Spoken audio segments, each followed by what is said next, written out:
गणित कक्षा 12वीं एनसीईआरटी की प्रश्नावली 4.3 है, जिसमें ज्ञात करना है त्रिभुजों का क्षेत्रफल। तो त्रिभुज का क्षेत्रफल होता है 1/2 x1 बाई 2 माइनस बाई 3 धन x2 बाई 3 माइनस बाई 1 धन x3 बाई 1 माइनस बाई 2। यदि हमको त्रिभुज के तीनों शीर्ष दिए हों, तो यदि हम व्यंजक को सारणी के रूप में लिखें, इसी व्यंजक को सारणी के रूप में लिखें, तब त्रिभुज का क्षेत्रफल हो जाता है x1 by 1 x2 by 2 x3 by 3 और यहाँ हो जाता है 1 1 1। तो त्रिभुज के क्षेत्रफल के लिए यह सूत्र है। इसकी 3 बातें ध्यान रखना है कि क्षेत्रफल एक धनात्मक राशि होती है, इसलिए यह सदैव सारणिक का निरपेक्ष मान लेते हैं। यदि त्रिभुज का क्षेत्रफल ऋणात्मक आ रहा है, तब हम इसमें क्या लगा देते हैं, निरपेक्ष मान, यानी इसमें मापांक ज्ञात कर देते हैं इसका। दूसरा है, यदि त्रिभुज का क्षेत्रफल दिया हो, हमको पहले से त्रिभुज का क्षेत्रफल दिया है, यहाँ k का मान या x का मान ज्ञात करना है,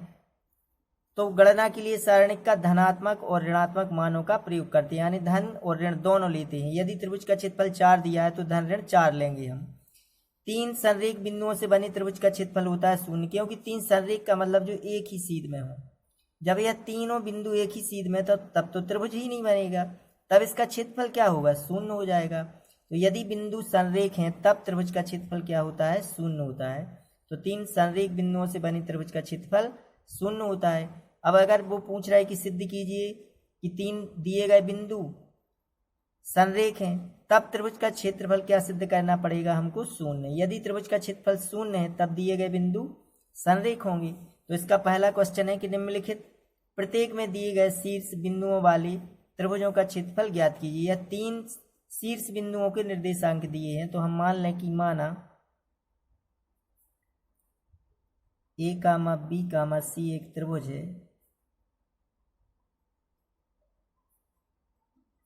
जिसके शीर्ष a के निर्देशांक हो जाएंगे कितने, 1, 0, b के निर्देशांक हैं 6, 0 और c के निर्देशांक हैं 4, 3। तो इसलिए त्रिभुज का क्षेत्रफल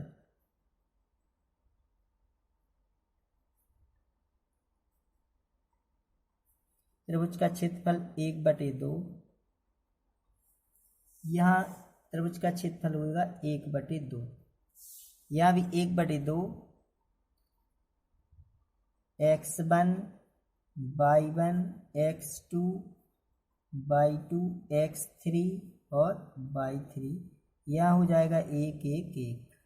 अब इसमें हमको मान रखना है, तो यह हो जाएगा x1 बाई 1 x2 बाई 2 और x3 बाई 3। तो इसके मान रख दें 1/2, या सारणिक में x1 का मान 1 1, x1 का मान 1, बाई 1 का मान 0, यह x1 बाई 1, यह x2 बाई 2 यानी 6, 0, यह x3 बाई 3 यानी 4, 3 और यहाँ हो जाएगा 1 1 1। अब यहाँ हम प्रसार सारणिक का मान ज्ञात करना है, तो यहाँ यदि हम C3 का प्रसार कर दे तो इसमें 2 जीरो मिल रहे हैं। यहाँ R1 का प्रसार भी कर सकते हैं अपन, C1 का प्रसार कर सकते हैं, तो इसमें 2 जीरो है, उसका प्रसार करें तो C2 का या C2 के अनुदिश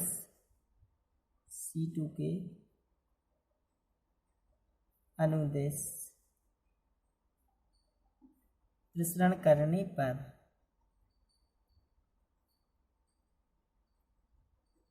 यदि इससे हम हल कर रहे हैं और त्रिभुज का क्षेत्रफल ऋणात्मक आ जाएगा, तब हमको इसमें यहाँ से मापांक लेना पड़ेगा, क्योंकि निरपेक्ष मान लेते हैं अपन। तो 1/2, तो पहले तो यह 0 आ जाएगा, तो यहाँ आता है प्लस फिर माइनस, तो यहाँ ऋण 0। अब यहाँ आएगा, यह कौन से नंबर पे है, 12, यह 21 और यह 22, यानी दूसरी पंक्ति दूसरा स्तंभ। 22 का मतलब होता है दूसरी पंक्ति दूसरा स्तंभ, 21 का मतलब दूसरी पंक्ति पहला स्तंभ। तो 22 में क्या आएगा, 2 धन 2, ऋण 1 पर 2 धन 2 की घात, यानी बन जाएगा यहाँ धन, तो धन का 0। अब यहाँ आ जाएगा ऋण, क्योंकि यह हो जाएगा 32 के स्थान पर, यह 31 32 यानी तीसरी पंक्ति का दूसरा स्तंभ 32। तो इस 32 यानी 3 धन 2 की घात, यानी ऋण 1 पर 3 धन 2 यानी 5 की घात, 5 की घात में आ जाएगा ऋण, तो ऋण के यह हम लेंगे 3। अब सारणिक में यह पंक्ति छूट जाएगी और यह स्तंभ, तो 1 6 1 1 1 6 1 1, यह सारणिक के अंदर बचेगा। तो यहाँ आ जाएगा 1/2, इसका तो कोई मतलब नहीं है। ऋण की 3, 1 का 1 में 1, ऋण 6 एकम 6, तो यहाँ बचेंगे ऋण 5 और ऋण की 3, तो ऋण ऋण का धन 1/2 गुणित 15 नहीं 36, यहाँ 5 बचेंगे, ऋण की 5 ऋण की 3, 5 3 15, तो 15/2 वर्ग इकाई, या वर्ग इकाई या वर्ग मात्रक। यह त्रिभुज का क्षेत्रफल आ गया। यदि ऋण के 15/2 आते तो पूरे में मापांक और लगा देते अपन, और इसका मान लेते हमेशा धनात्मक, तो यह इसका आंसर हो जाएगा। इसी प्रकार इसके 2 क्वेश्चन और हल करने हैं। इसका दूसरा क्वेश्चन है 2, 7, 1, 10, 8। यह त्रिभुज के शीर्षों के निर्देशांक दिए हैं, तो माना दिए हुए बिंदु A, B और C हैं, तो इसलिए त्रिभुज का क्षेत्रफल 1/2 x1 x2 x3 और 1 1 1। तो इसमें यदि हम मान रख दें इसकी, तो 1/2 x1 y1 x2 y2 x3 तो इनके मान रखें 2 7 1 1 10 8 और यहाँ 1 1 1। अब इसमें 0 तो है नहीं, तो किसी का भी प्रसार कर दें, तो R1 के अनुदिश या R1 का प्रसार करने पर, तो 1/2 यह आ जाएगा 2 सारणिक, तो यह स्तंभ छूट जाएगा और यह पंक्ति 1 8, सारणिक में 1 8 1 1 बचेगा यह वाला। अब ऋण के 7, क्योंकि धन ऋण, क्योंकि 11 में धन 12 में ऋण 13 में धन, क्योंकि सम संख्या में धन और विषम में ऋण, यानी 12 12 का मतलब 1 धन 2 3 3 विषम संख्या 7, तो यह स्तंभ और यह पंक्ति छूट जाएगी, तो 1 10 1 1। इसके बाद धन का 1, सारणिक में यह छूट जाएगी, यह 1 10 और 1 8। इसे हल कर लें, तो 1/2 2, यहाँ सारणिक को हल करें, 1 का 1 में गुणा तो 1, ऋण 8 का 1 में तो 8 एकम 8, ऋण 7, 1 का 1 में 1, ऋण 10 एकम 10, धन 1, 1 का 8 में 8 और 10 एकम 10। यहाँ आ जाएगा 1/2, यहाँ बचेंगी ऋण के 7, 2 का गुणा तो ऋण के 7 दूनी 14, यहाँ बचेंगी ऋण की 9, हाँ ऋण की 7 तो 9 7 63, यहाँ बचेंगी ऋण की 2, 2 का गुणा 1 में तो ऋण की 2, यह हो जाएंगे 16 16 हो जाएंगे ऋण की और धन की 63 में से 16 घटा दें अपन, 3 की मानी 13 में से 6 जाएंगी, कितनी बचेंगी 7, यहाँ 6 में से घट जाएंगे अब 2, तो बचेंगी 4 47, तो यह आ जाएगा 47/2 वर्ग इकाई। यह त्रिभुज का क्षेत्रफल हो जाएगा। इसका प्रश्न दूसरा है कि दर्शाई कि बिंदु A, B और C संरेख हैं, तो यदि बिंदु संरेख होंगे तब इन बिंदुओं से बने त्रिभुज का क्षेत्रफल 0 होगा। तो हल करें, तो बिंदु A, B, C से बने त्रिभुज का क्षेत्रफल, इसका सूत्र होता है 1/2 x1 y1 x2 y2 x3 y3, यहाँ 1 1 1। यदि इसका क्षेत्रफल 0 आ रहा है तब बिंदु किस प्रकार के होंगे? संरेख। तो यहाँ इसमें मान रख दें 1/2 सारणिक में x1 का मान, यह x1 y1, x1 का मान है a, y1 का मान है b धन c, x2 y2 यानी b c धन a, x3 y3 c a धन b, और यहाँ आ जाएगा 1 1 1। तो यदि यहाँ हम इस प्रकार भी हल कर सकते हैं कि दो संक्रिया लगा दें, 2 जीरो ले आए, या अपन डायरेक्ट R1 का प्रसार कर दें, तो R1 या C1 के अनुदिश प्रसार कर दें, तो R1 के अनुदिश प्रसरण करने पर R1 के अनुदिश प्रसरण करें, तो यहाँ से हल कर रहे ताकि बन जाए 1/2। R1 में यह क्या है, A, यह पंक्ति छूट जाएगी, यह स्तंभ, यहाँ बच जाएगा C धन A और A धन B, यह छूट गया, यह छूट गया, A धन B, यह 1 अब ऋण, यह लेंगे B धन C, सारणिक में आ जाएगा, यह छूट जाएगा, यह BC 1 अब धन 1, जब 1 लेंगे तो यह छूट जाएगा, यह तो B, सारणिक में बच जाएगा BC, और यहाँ C धन A और A धन B, यह छूट जाएगा, यह C धन A धन B, यह सारणिक और यह पुस्तक बंद होगा, तो यहाँ 1/2 इसका इसमें गुणा करेंगे, तो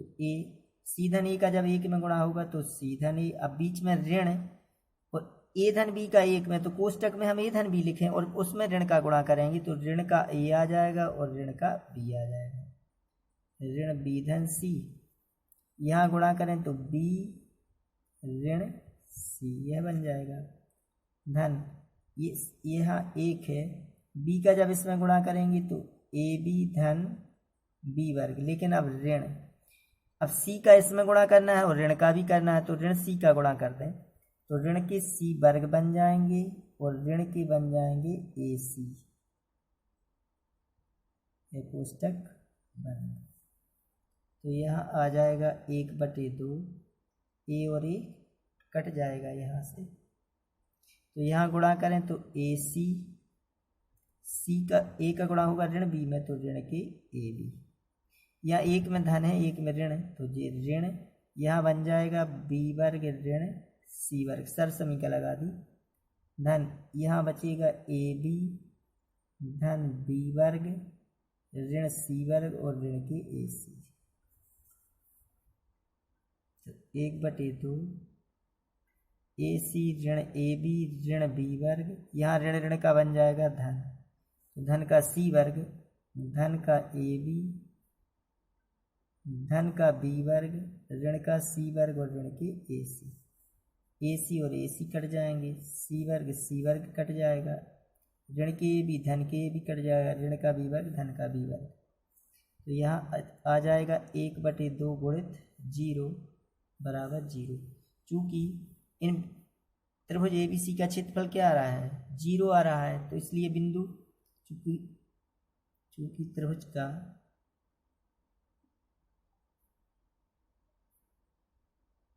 क्षेत्रफल बराबर 0 है,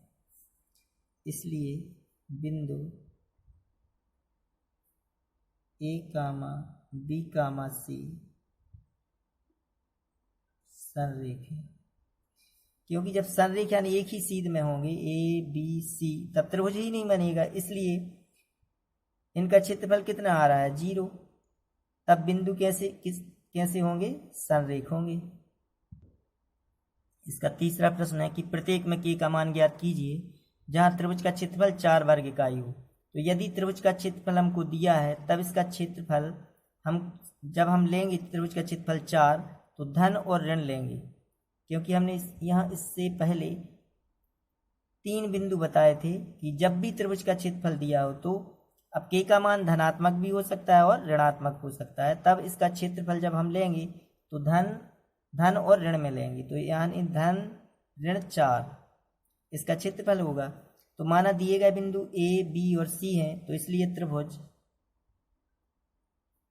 ABC का क्षेत्रफल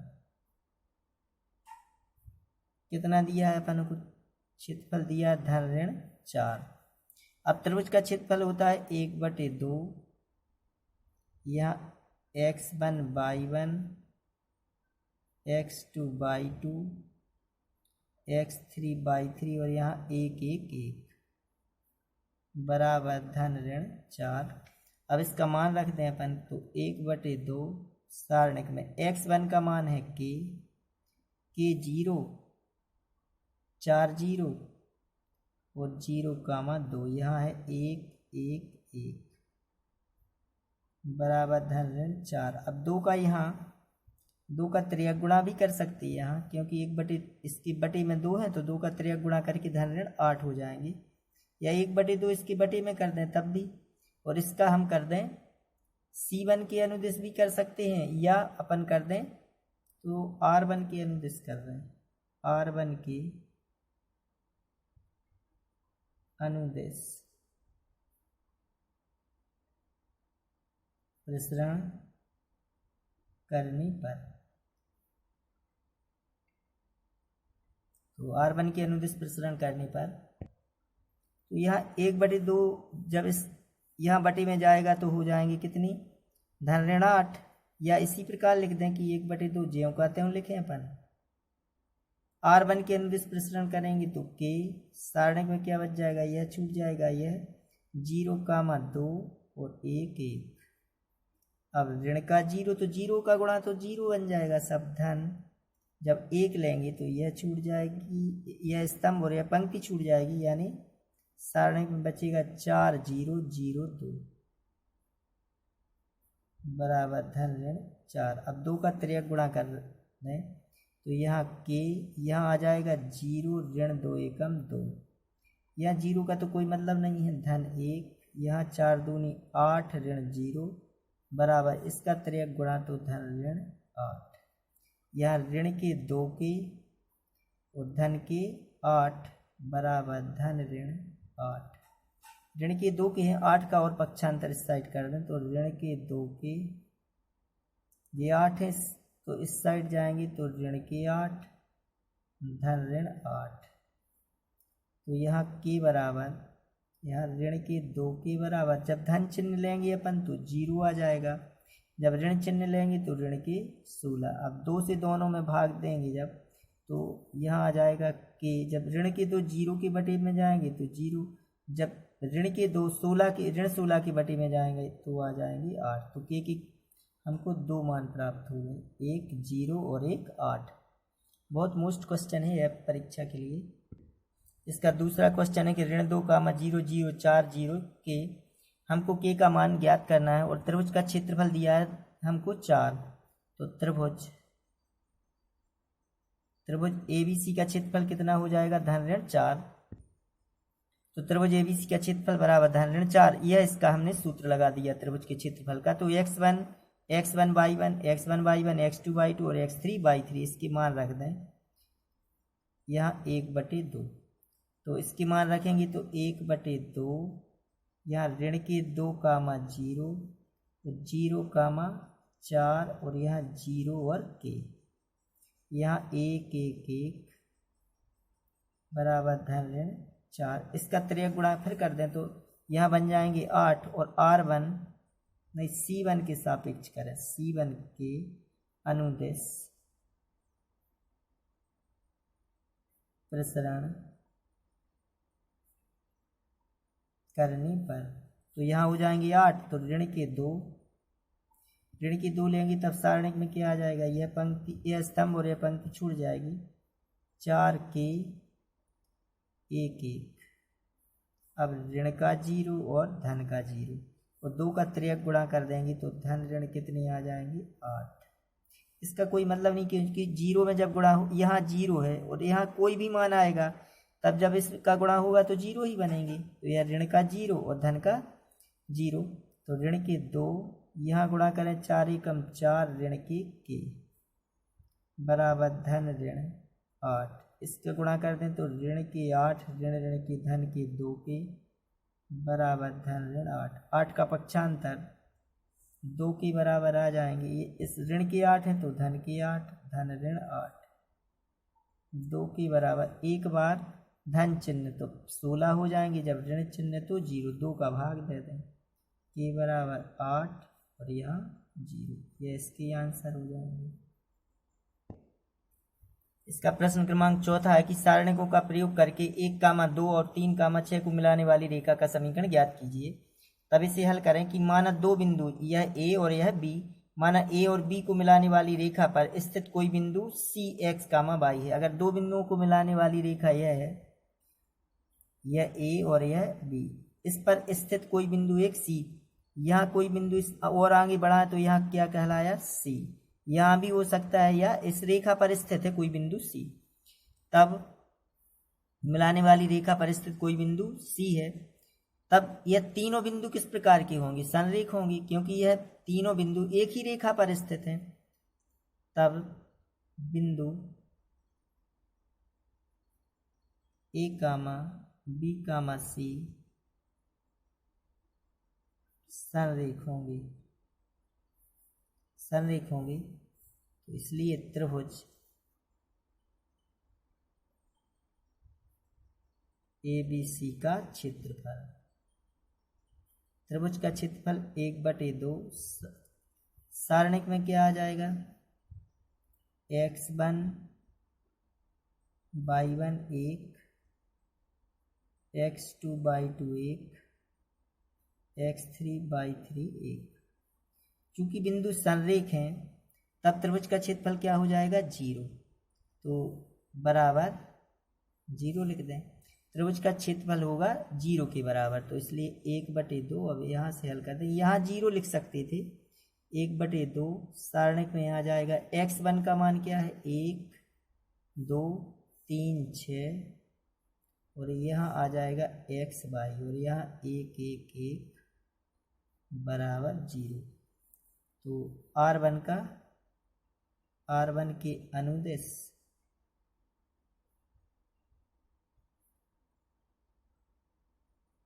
प्रसरण करने पर तो 1/2, 1 सारणिक में आ जाएगा 6/1, 1, 1 यहाँ ऋण के 2 यह छूट जाएगा, यह तो 3x 1, 1 और धन 1 यह छूट जाएगी, यह तो 3x 6y बराबर 0। तो 1/2 यह 1, 6 एकम 6 ऋण y, ऋण के 2 यहाँ 3 ऋण x, हल कर रहे सारणिकों को, धन 3 का y में गुणा हो जाएगा तो 3y ऋण के 6x बराबर 0। तो यहाँ 1/2, 1 का गुणा करेंगे तो 6 ऋण y, ऋण 2 का गुणा करेंगे तो 2 3 6 ऋण के धन के 2x, यहाँ 1 का गुणा करेंगे तो कोई अंतर नहीं आएगा, तो 3y क्योंकि यहाँ 1 था, तो 3y ऋण के 6x बराबर 0। तो यहाँ धन के 2x हैं, ऋण के 6x हैं, तो यहाँ बच जाएंगे ऋण के 4x। धन के 3y हैं, ऋण का 1y है, तो यहाँ बचेंगे धन के 2y, ऋण के 6 और धन के 6, यह तो कट जाएंगे बराबर 0। यहाँ 2 कामन निकाल लें तो 1/2 गुणित 2, यहाँ बच जाएगा ऋण के 2x और प्लस y बराबर 0, यह कट जाएंगे तो ऋण के 2x प्लस y बराबर 0। इसका पक्षांतर कर दें तो y बराबर 2x। यही रेखा का अभिष्ट समीकरण है, यही रेखा का अभिष्ट समीकरण है। इसका चौथा का दूसरा क्वेश्चन है कि सारणिकों का प्रयोग करके 3, 1, 9, 3 को मिलाने वाली रेखा का समीकरण ज्ञात कीजिए। तो माना बिंदुओं A 3, 1 B और B 9, 3 को मिलाने वाली रेखा पर स्थित कोई बिंदु C x, y है, तब बिंदु A, B, C कैसे होंगे, संरेख होंगे, क्योंकि एक ही रेखा पर यह तीनों बिंदु हैं, तब बिंदु संरेख होंगे। तो इसलिए त्रिभुज ABC का क्षेत्रफल हो जाएगा 0। तो इस रेखा का समीकरण ज्ञात करना है तो त्रिभुज का क्षेत्रफल 0, तो इसका क्षेत्रफल का सूत्र लगा दें 1/2 सारणिक में आ जाएगा x1/1 x2/2 x3/3 यहाँ 1 1 1 बराबर 0। अब यहाँ मान रख दें कि 1/2 x1 का मान है 3 3 1 9 3, यहाँ x और y यहाँ 1 1 1 बराबर 0। अब 1/2 तो 0 के बटे में पहुंच जाएगा तो 0 हो जाएगा। यहाँ r1 का प्रसार कर दें, r1 का प्रसार करने पर तो 1/2 तो 0 के बटे में पहुंचा दें या यहीं लिख दें 1/2। अब यह 3 3 सारणिक में क्या आ जाएगा 3 3/1 1। अब ऋण का 1 सारणिक में आ जाएगा 9x 1 1 धन 1 यह वाला तो यह और यह छूट जाएंगे 9x 3 बराबर 0। तो 1/2